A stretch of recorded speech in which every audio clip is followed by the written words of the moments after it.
Hi, my name is Priyanshu and you are watching Statistics My Passion. In this video we will learn about the operating systems.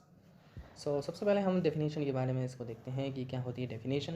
Definition ये है, simple सा हम समझते हैं, कोई रटने वाला काम नहीं है, कि ऑपरेटिंग सिस्टम यानी कि एक मैनेजर है। जैसे कि हम होटल में आप काम करते हैं, होटल में आप मैनेजर देखते हैं। मैनेजर क्या करता है, सभी तरह के काम को संभालता है। वो होटल के स्टाफ से लेके गेस्ट को संभालना, पूरा होटल को संभालना। तो इस तरीके से एक एक बैंक में भी एक मैनेजर की आवश्यकता है, सब जगह एक मैनेजर की आवश्यकता होती है। जैसे ये कंप्यूटर का भी एक मैनेजर की आवश्यकता थी, जो कि एक ऑपरेटिंग सिस्टम है। ये कंप्यूटर ऑपरेटिंग सिस्टम कराता क्या है, वह आपको ऑपरेट करवाता है कंप्यूटर को। तो कैसे करवाता है देखते हैं, चलिए। तो सबसे पहले यहाँ पे हम बात करते हैं ओएस की। तो ऑपरेटिंग सिस्टम क्या होते हैं, जैसे कि यहाँ पे हम देखेंगे कई तरह के। जैसे कि हम ज़्यादातर हम विंडोज़ यूज़ करते हैं, मैक यूज़ करते हैं, लिनक्स यूज़ करते हैं, डॉस यूज़ करते हैं। तरह तरह के ओएस हैं। हमारे मोबाइल में एंड्रॉयड यूज़ करते हैं, हम विंडोज़ मोबाइल यूज़ करते हैं, आईओएस यूज़ करते हैं। तो तरह तरह के हमारे पास अभी ओएस उपलब्ध हैं मार्केट में। और डेफिनेशन में हम जब जानते हैं कि इसमें इसका पर्पस क्या होता है ऑपरेटिंग सिस्टम का, तो पूरा एक तरीके से हम देखते हैं ये पूरे सभी तरह के मैनेजिंग, जैसे कि इंफॉर्मेशन लेने से लेकर देने तक, उसको कहाँ रखना है, कितना रखना है, कितने समय तक रखना है, और पूरा किसको देना है, किसको लेना है, सब की सब ये करता है काम। और इसके क्या है, हमने टाइप्स जो होते हैं, इसको टाइप में हमने डिवाइड करके रखा है कि कितने टाइप्स के होते हैं। तो उसको टाइप्स हम बात करेंगे, टाइप देखेंगे। तो वो है आपका batch processing system, sorry batch operating system. अब यहाँ पे बैच ऑपरेटिंग सिस्टम से आपको क्या समझ में आएगा कि बैच यानी कि ये होता है, आप कोई क्लास में पढ़ते हैं, उसको हम बैच कहते हैं। बैच यानी कि बहुत सारे स्टूडेंट्स का एक बैच होता है, सिमिलर स्टूडेंट्स का एक बैच। तो यहाँ पे बैच का मतलब भी वही है, जब एक जैसे बहुत सारे काम होते हैं। तो इसमें क्या होता है कि बहुत सारे, जैसे हमारे पास कई सारे काम हैं। जैसे पहला काम, इसको हम कहते हैं जॉब 1, इसको हम कह देते हैं जॉब 2, और इसको कह देते हैं हम जॉब 3। हमारे पास बहुत सारे काम हैं। तो ये ओएस क्या करता है, उसको एक बंडल के बना के काम को बंडल बना लेता है एक तरीके से उनका, और उनको बैच में कन्वर्ट कर देता है। इन काम को क्या करता है, एक बैच, ये बैच है सब, तो ये बैच है, ये भी बैच है, ये भी बैच है। तो इसको बैच में कन्वर्ट करेगा और देन उसके बाद सीपीयू की तरफ भेजेगा। तो कहने का मतलब है कि यहाँ पर ये क्या कर रहा है, ये जॉब को एक बैच में बदल रहा है और उसको कहाँ पे भेज देता है। अब ये भेज क्यों रहा है, इसका कारण ये है कि हमें पता नहीं रहता कि जैसे जॉब 1 का काम जो है वो कितनी देर में पूरा होगा, या जॉब 2 का काम है वो कितनी देर में पूरा होगा, या जॉब 3 का काम कितनी देर में पूरा होगा। ये ऑपरेटिंग सिस्टम क्या करता है, बैच में बदल के टाइम को पता लगा लेता है कि इतने समय में ये काम करेगा प्रोसेसर हमारा। अब दूसरा बात करते हैं कि टाइम शेयरिंग ऑपरेटिंग सिस्टम के बारे में। टाइम शेयरिंग ऑपरेटिंग सिस्टम, तो टाइम शेयरिंग ऑपरेटिंग सिस्टम के बारे में बात करते हैं। अगर हम इसमें इसके एग्ज़ाम्पल के बारे में बात करें, तो इसका एग्ज़ाम्पल जो है हमारे बैंक के स्टेटमेंट हो सकते हैं। बैंक के स्टेटमेंट जो है इसी ऑपरेटिंग सिस्टम पर काम करते हैं। टाइम शेयरिंग ओएस में बात करते हैं। टाइम शेयरिंग ओएस क्या होता है, जैसे कि हमें क्या होता है, जैसे हम एक जॉब है, हम एक जॉब कोई काम करते हैं, हम जैसे पढ़ाई करते हैं, तो हम पढ़ाई को अपना एक लिमिट दे देते हैं कि भाई हमें 1 घंटा पढ़ाई करनी है, उसके बाद हमें मूवी देखनी है, उसके बाद हमें इधर जाना है, उधर जाना है, और ये हम डिसाइड कर लेते हैं। ऐसे ही सेम टाइम शेयरिंग में क्या होता है, हम अपने एक टास्क को कुछ समय दे देते हैं कार्य करने के लिए, जिससे हम सभी कार्य को एक प्रॉपर तरीके से काम कर सकें।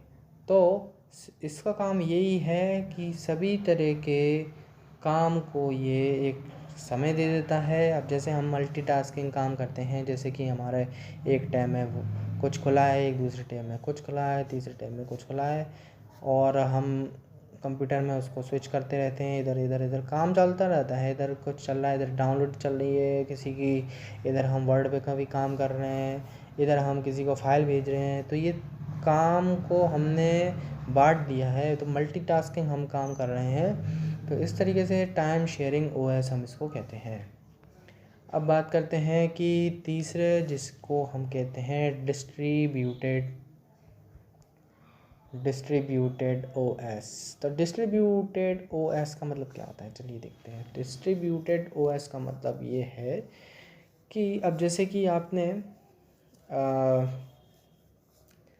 हमारे पास कई सारे काम होते हैं, जैसे कि ये हमारा ऑपरेटिंग सिस्टम है, और ऑपरेटिंग सिस्टम और ये कंप्यूटर है एक का, ये दूसरे का कंप्यूटर है, ये तीसरे का कंप्यूटर है, ये चौथे का कंप्यूटर है, ये पांचवें कंप्यूटर है, छठवें कंप्यूटर है।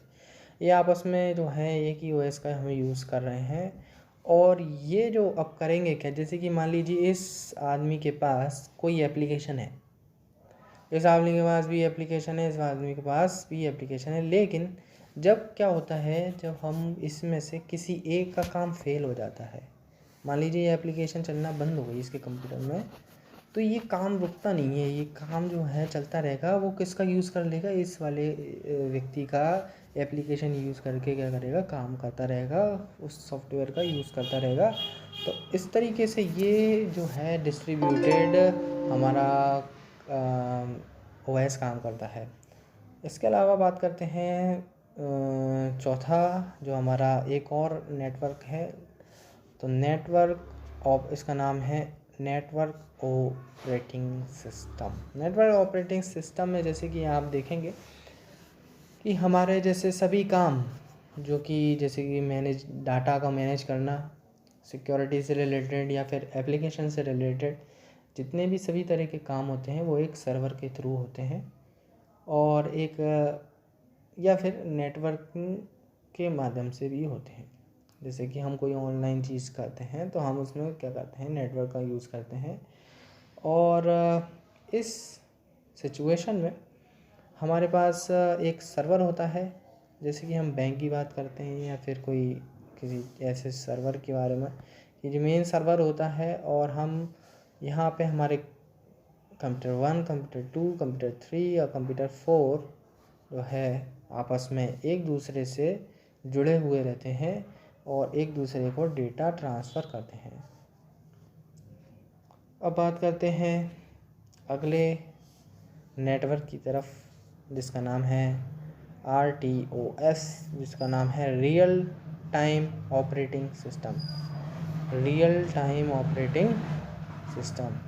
तो रियल टाइम ऑपरेटिंग सिस्टम का काम क्या है, जैसे कि इसके नाम में है टाइम। तो टाइम इसका मतलब क्या है, जैसे कि आप वॉशिंग मशीन में देखते होंगे कि ऊपर 2 बटन लगे होते हैं और आपने इसको किया 15 पे, और 15 मिनट चल के ये बंद हो जाती है, या फिर 15 मिनट वो घूमती है मशीन, या फिर घूम के फिर वो बंद हो जाती है। इसके अलावा हम बात करते हैं कि हमें किसी के ऊपर रॉकेट लॉन्च करना है, मतलब मिसाइल भेजना है, या फिर हमें अपना रॉकेट लॉन्च करना है, स्पेस में भेजना है। ये काउंटडाउन चलता है 8, 9, 10 जो भी ये चलता है। तो ये किस पे काम करता है, रियल टाइम ऑपरेटिंग सिस्टम पे काम करता है। जब आपका कोई टाइम से रिलेटेड काम हो तो हम इस रियल टाइम ऑपरेटिंग सिस्टम का यूज़ करते हैं। इसमें भी 2 तरह के होते हैं, एक तो हार्ड रियल टाइम सिस्टम होता है और एक होता है सॉफ्ट रियल टाइम सिस्टम। ठीक है, तो 2 तरह के आपके सिस्टम होते हैं। इस वीडियो में बस इतना ही, अगली वीडियो में मिलते हैं। Thank you so much.